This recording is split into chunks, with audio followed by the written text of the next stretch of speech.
Hello, and welcome to Pro Trader Strategies Market Commentary for Monday, May the 16th. My name is Eric Wilkinson. Some of you may recognize me as the Wolfman from CNBC, Fox Business, or even the Wall Street Journal, where I've commented on everything from economic to geopolitical and market analysis. Please keep in mind that everything that we talk about in these daily market commentaries is not a solicitation to buy or sell any of these securities or strategies. At the end of the day, we're here to teach you some different strategies that you can implement into your own portfolios, but please do that in your own way. The reason why I can't give you a recommendation on a particular stock or strategy is because I don't know your risk parameters. I don't know what's in your portfolios. Therefore, what I'm doing could be counterintuitive to what you are already doing. Having that out of the way, let's get this on.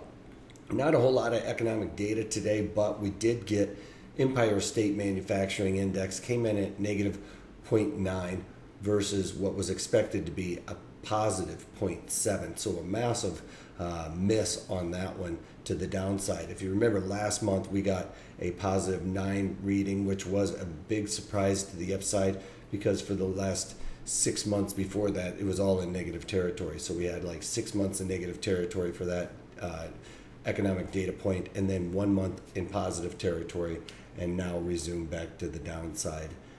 With that negative 9 today. We also had NAHB, which is the National Association of Home Builders Index, and that came in at 58, which was slightly lower than expected, which was expected at 59, but right in line with last month's as well.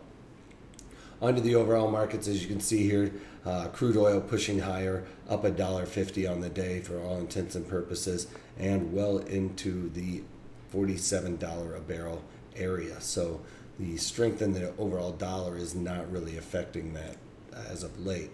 The equity markets are pushing quite a bit higher today. As you can see, NASDAQ/NQ up 40 points. A large part of that has to do with Apple. Apple's up on the day, also a couple of dollars after Warren Buffett said that he was investing in Apple stock. So that got everybody jumping on the bandwagon too, I'm sure, and pushing that higher. Onto the E-mini S&Ps /ES up 15 points on the day, basically taking back all of the losses seen from Friday's sell-off, but today just slightly off the open of the E-mini S&Ps and pretty much erasing all the losses. If we look at the overall equity index here on a 15-minute chart, as you can see, we've just come off our highs in the last half an hour or so, and testing this value area high right here. And as you can see, it's despite the fact that we've had that big rally, it is an inside day, but that's with the big moves that we've had. Onto a couple of trades that I'm doing. I did this as a front call ratio spread, and I did a webinar last week on the front put ratio spread. So the difference between a back ratio spread and a front ratio spread is when you're doing a back ratio spread, you're doing that for a debit, so you're buying 2 of those options and then selling a further out of the money option to help finance that. This is kind of like we are taking on a little bit more risk in order to get a little bit more reward. So what we do is we package this in a way where we're buying a close to at the money call or put, and then selling 2 out of the money or further out of the money calls or puts to finance that. Yes, there is an increased risk there, but we have a very large or very wide break-even area and probability of profit and return on capital for the most part.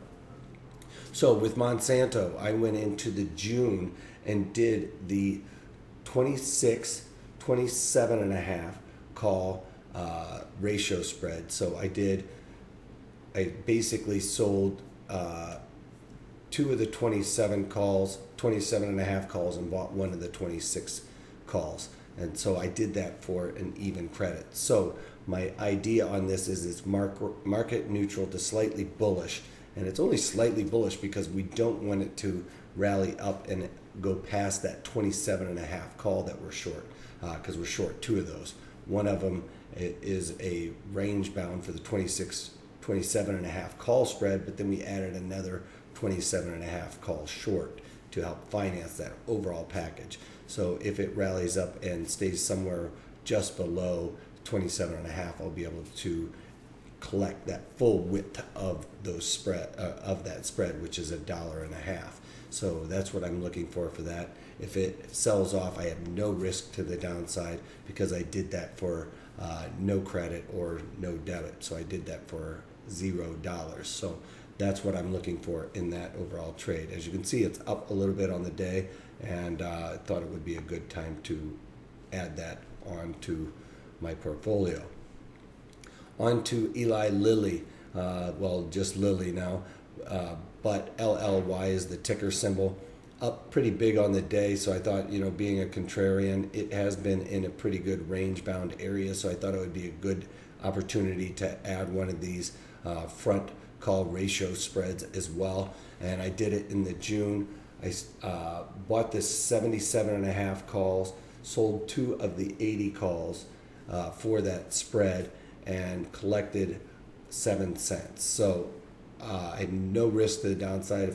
If Eli Lilly sells off, I get to collect that 7 cents. If Eli Lilly rallies up and stays below that $80 area, I collect the full width of that spread, which is $2.50.